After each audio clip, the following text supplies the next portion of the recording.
নমস্কার।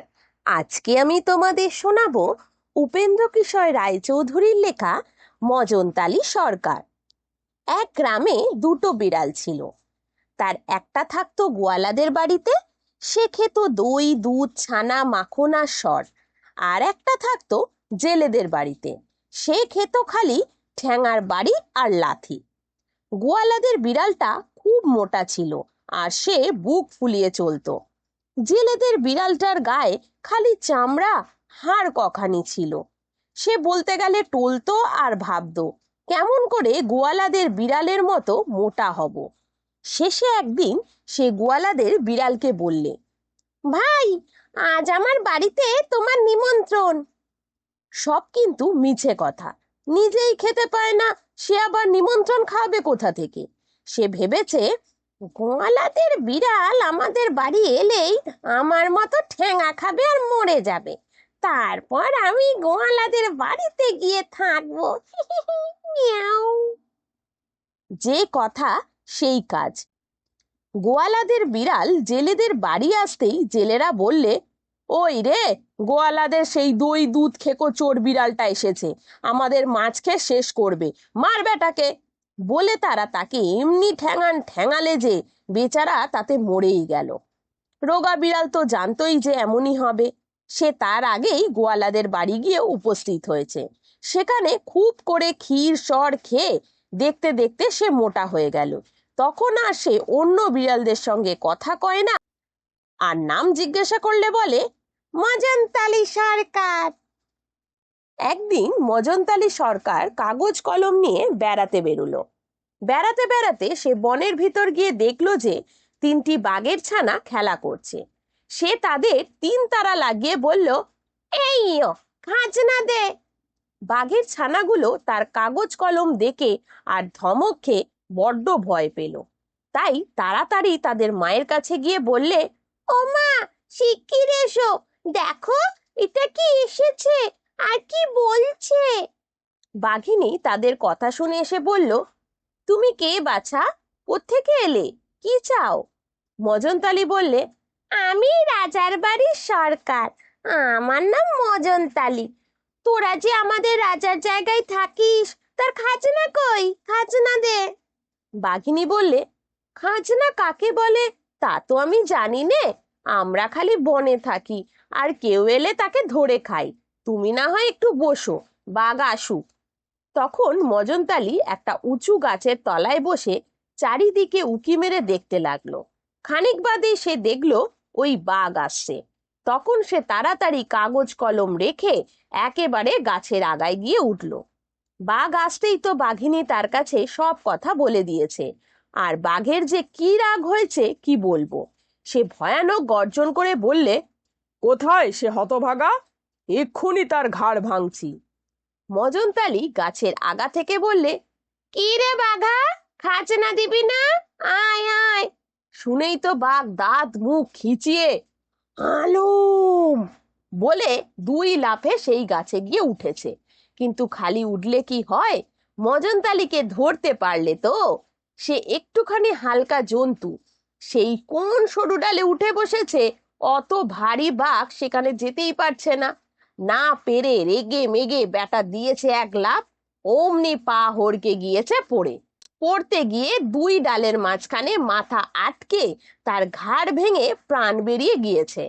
তা দেখে মজনতালি ছুটে এসে তার নাকে তিন চারটে আঁচড় দিয়ে বাঘিনীকে ডেকে বললে, এই দেখ কি করেছি, আমার সামনে বেয়াদপি।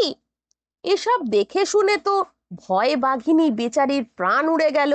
সে হাত জোর করে বললে, দোহাই মজনতালি মশাই, আমাদের প্রাণে মারবেন না, আমরা আপনার চাকর হয়ে থাকবো। তাতে মজনতালি বললে, আচ্ছা তবে থাক, ভালো করে কাজকর্ম করিস আর আমাকে খুব ভালো খেতে দিস। মজনতালি বাঘিনীদের বাড়িতেই থাকে, খুব করে খায় আর বাঘিনীর ছানাগুলোকে ঘাড়ে চড়ে বেড়ায়। সে বেচারা তার ভয়ে একেবারে জড়সড় হয়ে থাকে, আর তাকে মনে করে না জানি কত বড় লোক। একদিন বাঘিনী তাকে হাত জোর করে বললে, মজনতালি মশাই, এ বনে খালি ছোট ছোট জানোয়ার, এতে কিছু আপনার পেট ভরে না। নদীর ওপারে খুব ভারী বন আছে, তাতে খুব বড় বড় জানোয়ারও থাকে, চলুন সেইখানে যাই। শুনে মজনতালি বললে, ঠিক কথা, চলো ওপারে যাই। তখন বাঘিনী তার ছানাদের নিয়ে দেখতে দেখতে নদীর ওপারে চলে গেল। কিন্তু মজনতালি কই? বাঘিনী আর তার ছানারা অনেক খুঁজে দেখলো ওই মজনতালি সরকার নদীর মাঝখানে পড়ে হাবুডুবু খাচ্ছে।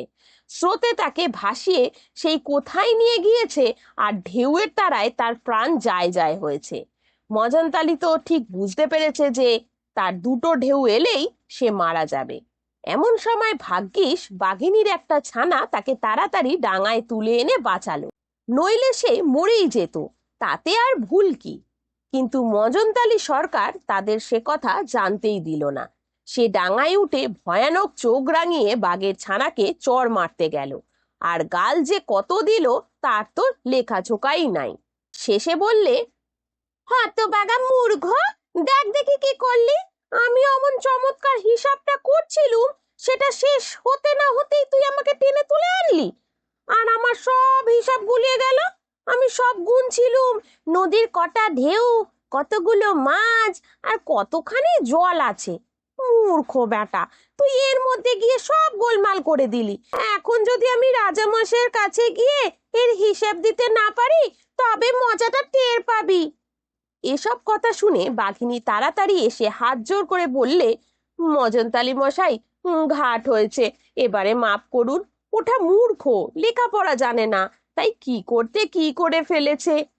মজনতালি বললে, আচ্ছা, এবারে মাপ করলুম, খবরদার আর যেন কখনো এমন হয় না। এই বলে মজনতালি তার ভিজে গা শুকোবার জন্য রোদ খুঁজতে গেল।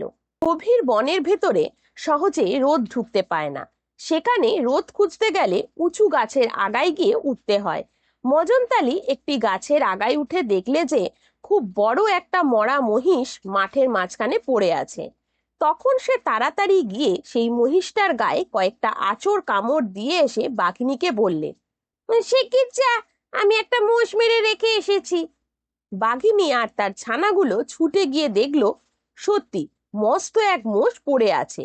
তারা চারজনে মিলে অনেক কষ্টে সেটাকে টেনে আনলে, আর ভাবলে, ইস, মজনতালি মশাইয়ের গায়ে কি ভয়ানক জোর। আর একদিন তারা মজনতালিকে বললে, মজনতালি মশাই, এ বনে বড় বড় হাতি আর গন্ডার আছে, চলুন একদিন সেইগুলো মারতে যাই। এ কথা শুনে মজনতালি বললে, তাই তো, হাতি গন্ডার মারবো না তো মারবো কি, চল আজই যাই। বলে সে তখনই সকলকে নিয়ে হাতি আর গন্ডার মারতে চলল।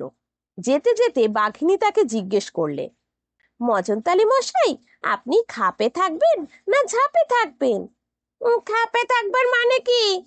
না, জন্তু এলে তাকে ধরে মারবার জন্য চুপ করে গুড়ি মেরে বসে থাকা। আর ঝাঁপে থাকার মানে হচ্ছে বনের ভেতর গিয়ে ঝাপাঝাপি করে জন্তু তাড়িয়ে আনা। মজনতালি ভাবলে, আমার তারায় আর কোনো জন্তু ভয় পাবে? তাই সে বললে, আমি ঝাঁপিয়ে যেসব জন্তু পাঠাবো তা কি তোরা মারতে পারবি? তোরা ঝাঁপে যা, আমি খাপে থাকি। বাঘিনী বললে, তাই তো, সেসব ভয়ানক জন্তু কি আমরা মারতে পারবো? চল বাছারা, আমরা ঝাঁপে যাই। এই বলে বাঘিনী তার ছানাগুলোকে নিয়ে বনের অন্য ধারে গিয়ে ভয়ানক হাল্লুম হাল্লুম করে জানোয়ারদের তাড়াতে লাগলো। মজনতালি জানোয়ারদের ডাক শুনে একটা গাছের তলায় বসে ভয়ে কাঁপতে লাগলো। খানিক বাদে একটা সজারু সরসর করে সেই দিক পানে ছুটে আসে, আর মজনতালি তাকে দেখে মা গো বলে সেই গাছের একটা শিকড়ের তলায় গিয়ে লুকিয়েছে। এমন সময় একটা হাতি সেইখান দিয়ে চলে গেল। সেই হাতির একটা পায়ের এক পাশ সেই শিকড়ের উপর পড়েছিল, তাতেই মজনতালির পেট ফেটে গিয়ে বেচারার প্রাণ যায় আর কি। অনেকক্ষণ ঝাপাঝাপি করে বাঘেরা ভাবলো, মজনতালি মশাই না জানি এতক্ষণে কত জন্তু মেরেছেন, চল একবার দেখে আসি। তারা এসে মজনতালির দশা দেখে বললে, হায় হায়, মজনতালি মশাই, এ কি হলো? মজনতালি বললে, আর কি হবে, তোরা যেসব ছোট ছোট জানোয়ার পাঠিয়েছিলি দেখে হাসতে হাসতে আমার পেটই ফেটে গিয়েছে। এই বলে মজনতালি মরে গেল।